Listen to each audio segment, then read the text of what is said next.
18 ఏళ్ళప్పుడు ఉద్యోగాలు రావు కానీ కొంతమంది ఉపాధి అవకాశాలు చేస్తుంటారు నాబోటోళ్ళని చేసుకుని 20-25 ఆ వయసులో ఉద్యోగాలు ఏదన్నా చేరి అది టెంపరరీనో కాంట్రాక్టో అవుట్సోర్సింగో అందులో కొనసాగుతున్నటువంటి వాళ్ళు ఇక అదే జీవితం అనుకుంటారు, ఏదో ఒకనాడికి పర్మనెంట్ అనుకుంటారు.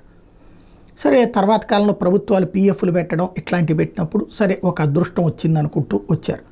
తీరా చూస్తే దాదాపుగా 20-25 ఏళ్ల తర్వాత అంటే ఒక మనిషి 20 ఏళ్లకు 25 ఏళ్లకు అట్లా ఉద్యోగం చేస్తే 45కో 50కో వచ్చినప్పుడు అంటే ఈ వయసులో ఇంకొక ఉద్యోగం రాదు.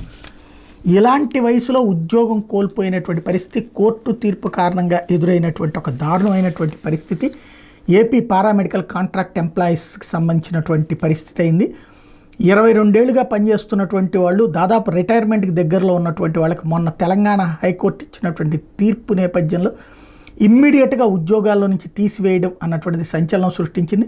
తెలంగాణ హైకోర్టు ఆదేశాల మేరకే ఎంపీహెచ్ఏ విధుల నుంచి తొలగించామని రాష్ట్ర వైద్య ఆరోగ్య శాఖ ప్రత్యేక ప్రధాన కార్యదర్శి ఎంటీ కృష్ణబాబు లాంటి వాళ్ళు అధికారంగా చెప్తున్నారు.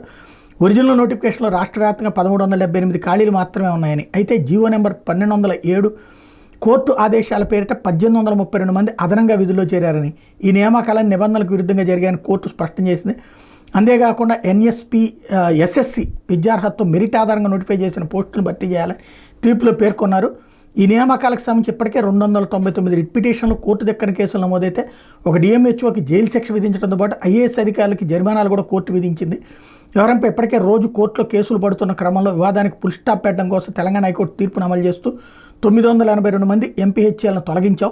తెలంగాణలో కోర్టు కేసులు బెడద లేదు, అందుకే అక్కడ వేగంగా కోర్టు తీర్పు అమలు చేయలేదు అని చెప్పుకొచ్చారు. తీర్పు ఇచ్చిందేమో తెలంగాణ హైకోర్టు, ఉద్యోగం అక్కడ వాళ్ళనేం తీయలేదు, కానీ ఆంధ్రప్రదేశ్లో మాత్రం ఉద్యోగాల నుంచి పీక్ అవతల పడేశారు. ఇప్పుడు వాళ్ళ పరిస్థితి 50 ఏళ్ల వయసులో ఎక్కడికి వెళ్ళి ఉద్యోగం చేయాలో ఏం చేయాలో అర్థం కాని పరిస్థితి.